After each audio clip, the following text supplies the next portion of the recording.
had been counting down the days all week for my brand new sneakers to finally arrive. And these weren't just any sneakers. No, these were the ones I'd been saving for months, limited edition. Sleek design, the kind of shoes that make people stop and stare the moment you step outside. My heart raced just thinking about them. Delivery day finally came, and, of course, I was stuck at work. No big deal, I told myself. Packages usually showed up on my porch, safe and sound. Sometimes they'd be tucked to the side or behind a chair, but I'd always find them. I kept refreshing my phone like a kid waiting for Christmas morning. And then it happened. Ding. Delivery notification. Package delivered at your front door. Relief hit me like a wave. But the moment I pulled into my driveway that afternoon, something felt off. My porch looked too clean, almost suspiciously empty. My stomach tightened. I raced up the steps, peeking behind chairs, the doormat, even the corners of the porch. Nothing. I checked the bushes. I even glanced over the fence. Gone, completely gone, at first. I tried to convince myself it was a simple mistake. Maybe the driver had left it somewhere else. I pulled up the confirmation email and there it was. Timestamp, photo proof, sneakers sitting proudly on my porch. My sneakers had been delivered. And now, vanished. My face flushed with disbelief, then anger. Someone had swiped them. Right off my doorstep, I called the delivery company, hoping for help. They confirmed exactly what I feared. The package was delivered, driver's photo and all. They washed their hands of it, offering nothing but a robotic sorry for the inconvenience. Rage bubbled inside me. But then it clicked. This wasn't a random thief walking the street. No, someone knew. Someone watched. Someone knew I wasn't home. At first, I tried to shake it off, telling myself it was a one-time thing. Maybe a passerby saw the package and couldn't resist. But weeks later, my nephew's birthday rolled around, and I ordered him the toys he'd been begging for. My hands trembled slightly as I clicked buy, unwilling to make the same mistake twice. Bright, colorful action figures. Nothing outrageously expensive, but special enough that I wanted my nephew to have them right on his birthday. I smiled when I placed the order, thinking maybe this time would be different. Maybe the universe had already taken its one shot at me. Delivery day felt painfully familiar. I was back at work, sneaking glances at my phone during breaks, refreshing the screen like before. Then it happened again. That same cold notification popped up. Package delivered at your front door. A tight knot twisted in my stomach, but I forced myself to breathe. Lightning couldn't strike twice. Right. Wrong. When I pulled into my driveway later, my heart sank before I even stepped out of the car.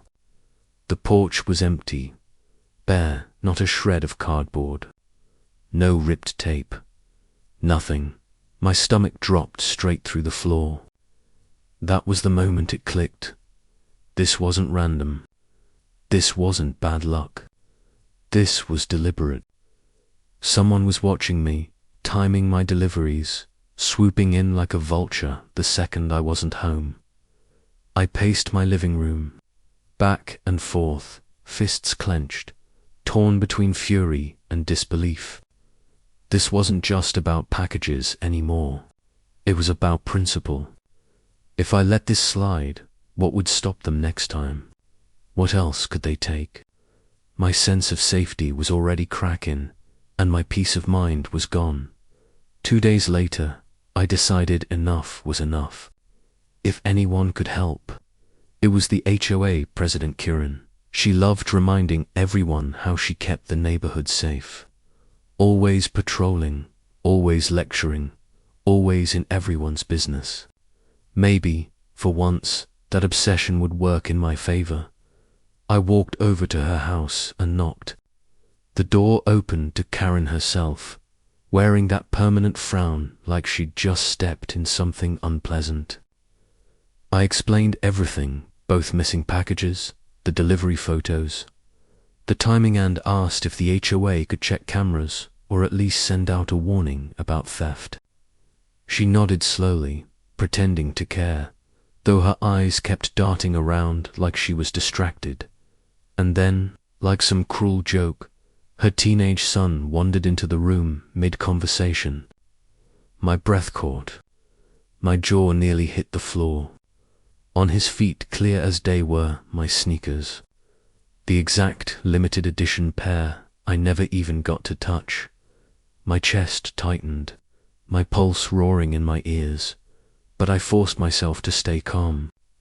I couldn't accuse them. Not yet. Not without proof.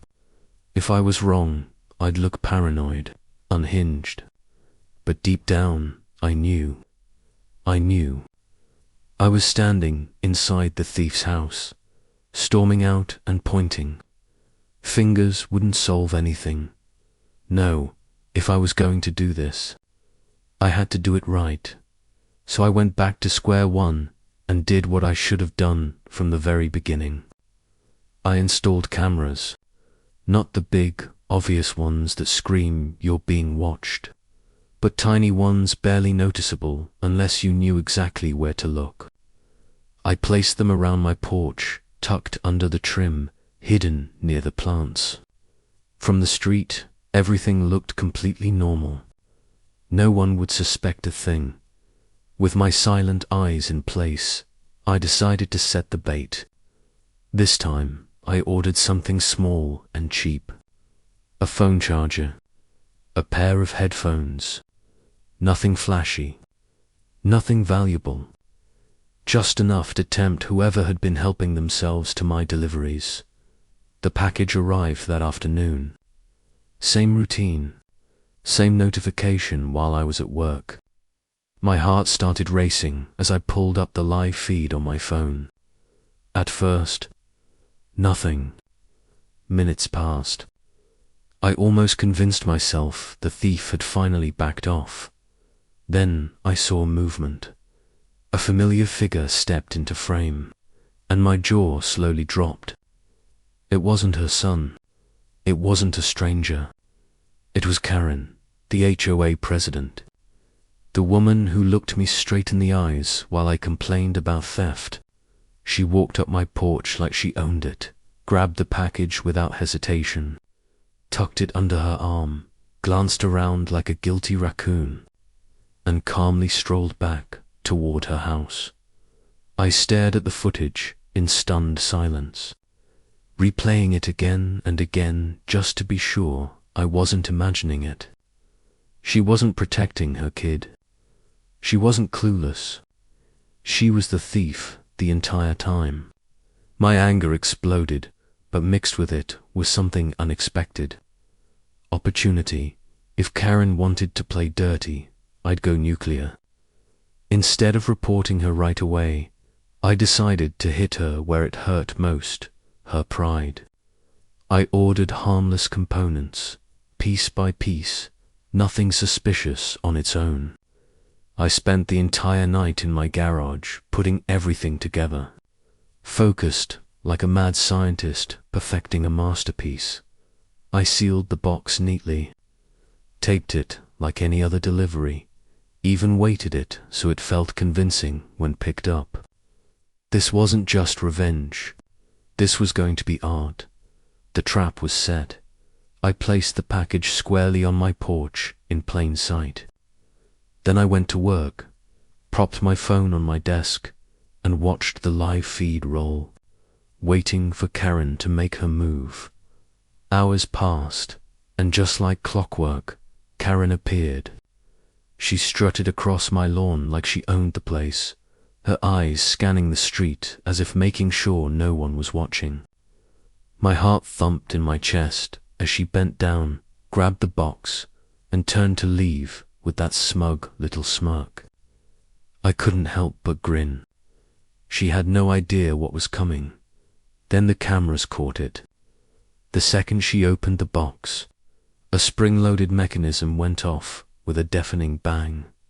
Glitter exploded like a confetti cannon at a kid's birthday party, coating her hair, her clothes, and her face in blinding, sparkling rainbow chaos.